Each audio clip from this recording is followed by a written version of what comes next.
Crimson Desert çıktı ve ortalık yine çöplüğe döndü farkındayım. 3-5 saat oynayıp oyun hakkında yanlış bilgiler vereni mi ararsın? Baldur's Gate gibi bir oyunla kıyaslayıp bu oyun olmamış diyeni mi ararsın? Oyunun hype'ından faydalanıp biraz da ben izleneyim kafasıyla çekilen videolara ayar verme vakti geldi artık. Klasiğimiz haline gelecek bu videoda yine oyun hakkında bilinen yanlışları düzeltip oyunun hatası sanılan derinlikleri kurcalayacağız. Bu videoyu izledikten sonra Crimson Desert oynarken çok daha fazla keyif alıp çoğu insanın acı çektiği şeyleri tereyağından kıl çeker gibi halledeceksin. Bir inceleme kıvamında olmayacak bu video takdir edersin ki. Onun için henüz erken ama ilerleyen haftalarda kapsamlı bir inceleme videosu yolda. Bu arada videolarımı genelde abone olmayanlar izliyor. Video hoşuna giderse en azından bir beğeni ve aboneliği esirgemezsen çok daha fazla insana ulaşabiliriz. Ufak bir hatırlatma sadece. Neyse, ilk başta söylemem gereken biraz sakin ol keşfe çıkmadan önce. Evet, hevesliyiz, gördüğümüz her yeri bir an önce keşfetmek isteyip senaryoyu salabiliriz. Ama bunun için biraz erken. Oyunun ne kadar harika ve keşfet beni diye bağıran bir evreni olsa da bunun için gruba katılacak olan Damien'i beklemen hayrına olacak.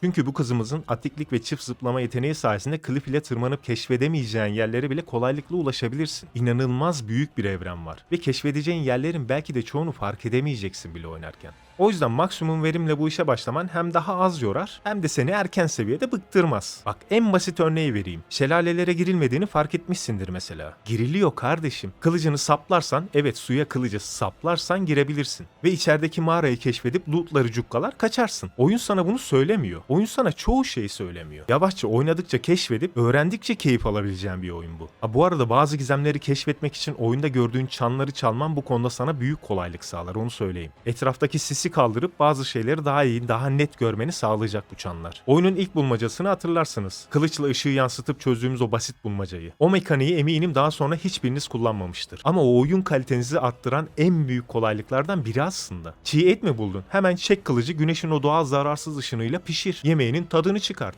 Evet, yana döne ben bu eti nerede pişireceğim diye dolaşmana gerek yok. Tüm yiyecekleri sadece güneş yardımıyla pişirip yiyebilirsin. Ki bunu yapmanın çok daha faydalı olduğunu söylememe gerek yok sanırım. Güneşi çocukluğumuzda olduğu gibi kullanmak isteyenler de mutlu olacak bu oyunda. Evet, odunları bile yakabiliyorsun. Bunu önermem tabii, yazıktır, günahtır. Ama arabalardan kasalara her şeyi yakıp içinden çıkanları kurcalamanız mümkün bu oyunda. Ve bu ışık sadece kör etmeye de yaramıyor. NPC'lerin ceplerini kurcalamana, paketlerde neler olduğuna bakmana ve hatta Abyss parçalarını bulmana bile yarıyor. Evet, bu özellik sayesinde yakında veya uzaktaki önemli noktalar hakkında ipucu elde edebilir ve oynarken rotasyon oluşturabilirsin. Kılıcı saplamaktan çok bu şekilde kullanmak daha faydalı resmen oyunda. Bu Abyss parçalarını düşünmeden harcamak biraz sıkıntı yaratabilir ama onu söyleyeyim. Karakterinde oyun tarzına göre gerçekten faydalı gördüğün skill'lere öncelik verip harcarken dikkat etmen şart. Çünkü o kadar yaygın değiller ve belli bir noktada yana döne Abyss aramak zorunda kalabilirsin. Başta keşiften bahsetmişken materyalleri biraz daha dikkatli kullanmak şart, onu söyleyeyim. Özellikle eline geçen demir, elmas gibi madenleri fütursuzca harcama. Çünkü o madenlerin tazelenmesi 3-5 gün hatta daha fazla sürebiliyor. Gerçek hayattan bahsetmiyorum tabii. Oyunda geçirdiğimiz günlerden bahsediyorum. Yanlış anlaşılmasın. Bu madenleri ve odunları toplarken ufak bir ipucu daha. Kılıcını kullan. Evet, oyunun sana önerdiği ekipmanla maden veya odunlarla uğraşmak yerine kılıcınla çok daha kısa sürede rahatça bu işi halledebilirsin. Oyunda heavy atak o kadar güçlü ki madenler, ağaçlar hiçbir şey dayanamıyor karşısında. Ve bu ağaçları kombat esnasında silah olarak bile kullanabiliyorsun. Oyun resmen senin hayal gücünü zorlayacak şekilde tasarlanmış. Bu yüzden aklına gelen acabaları kesin dene. Eminim bazılarını halihazırda zaten yapabiliyorsun. Eğer bulduğun maden tırmanma esnasında gördüğün yüksek noktalarda ise ne yapacağını zaten biliyorsun. Atımız şimdilik en büyük yardımcılarımızdan biri değil mi? Bizimle savaşır, nereye istersek ulaştırır, fakat o da canlı be. Bu gariban hayvanları o kadar savaşa sokup üstünde düşmanları parçalarken aldığı darbeleri umursamazsan zamanla yorulur ve yavaşlamaya başlar. Ama hayat yine senin parmaklarının ucunda. Atı hafifçe ve kibarca yumruklayarak sağlığını tazeleyip kendine getirebilirsin. Bunu arada atın sağlığını kontrol edip yapmak şart. Çünkü gerçekten çok yavaşlıyor hasar aldığında. Ve atı bırakıp koşmak geliyor insanın içinden. Bu arada Crimson Desert'taki kombat at üstünde yaptığın kombatların en iyisi olabilir. Atla drift atıyoruz, çifteliyoruz, hasar almamak için kullanıyoruz. Her şekilde faydalanıyoruz attan. O yüzden ne yapıyoruz? Atımıza iyi bakıyoruz. Oyunda kesinlikle pet edinin. Evet, pet. Beslediğiniz hayvanlar belli bir süre sonra yanınızda pet olarak gezmeye başlıyor. Ve gerçekten yardımları dokunuyor size. Kombata girdiğinizde yere düşen eşyaları tek tek toplamak yerine pet'in yardımıyla otomatik olarak alabiliyorsun. Ve nasıl rahatlatıyor anlatamam. 30 civarı pet edinebiliyorsun oyunda. Ama tabii ki sadece tekini aktif olarak kullanmana izin veriyor oyun.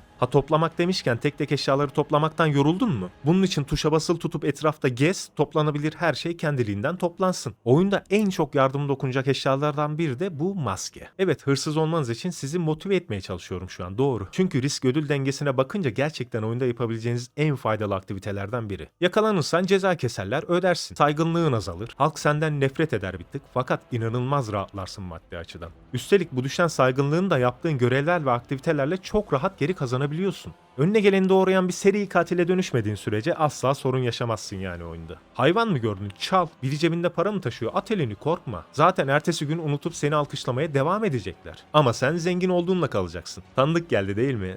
Neyse. Bu arada çalacağın bir şey görünmese de NPC'lere ve şehir sakinlerine ufak bir omuz atarsan o arada cebine erişim çıkabiliyor. Böylece tüm oyunda cepçilik yaparak rahat rahat gezebilirsin. Reputation puanlarını harcamayı unutma ama sakın. Birkaç saat oynadıktan sonra ilk şehrin özel satıcısına giderek bu puanları harcayıp gerçekten işine yarayacak armor ve silahlar elde edebilirsin. Her bölgede bu tarz satıcılar mevcut ve oyunda ilerlemenize oldukça faydası olacak bu eşyaların. Ve bu eşyaları mümkün olduğunca geliştir ki oyunda bir boss'a geldiğinde tıkanıp saatlerce uğraşma. Hazır başlamışken birkaç ufak ipucu da vereyim size. Inventory biraz bela olabiliyor başlarda. Fakat tanışıp etkileşime geçtiğin neredeyse tüm satıcılarda birer adet slot satın alman mümkün. Alışkanlık haline getirip yeni bir satıcıya tıkladığında yapacağın ilk iş bu olsun. Bu sayede inventory'de yer yok çilesine oyunun ilk saatlerinde son verirsin. 50 kadar ekstra slota sahip olur, rahat rahat loot'a devam edersin oynarken. Uçma konusunda sıkıntı yaşayanları da gördüm oynarken. Stamina'yı bitirip yere çakılmak çok kolay bu oyunda. Eğer öyle bir durumla karşılaşırsan sakın telaş yapma, süzülmeye başla ve yön tuşlarını bırak. Eğer bunu yaparsan stamina harcamadan sakin bir şekilde ayaklarını yere basabilirsin. Genel oynanışa etki edecek temel unsurlardan bahsettim keşfettiğimiz kadar. Tabi devamı ve daha teknik tavsiyeler de gelecek ilerleyen videolarda. Eğer sadece kombat odaklı işinize yarayacak bir guide isterseniz belirtin, onun üzerine çalışmaya başlayın. Oyunun bu devasa dünyasını beraber keşfedip eğlencemize bakarız ondan sonra.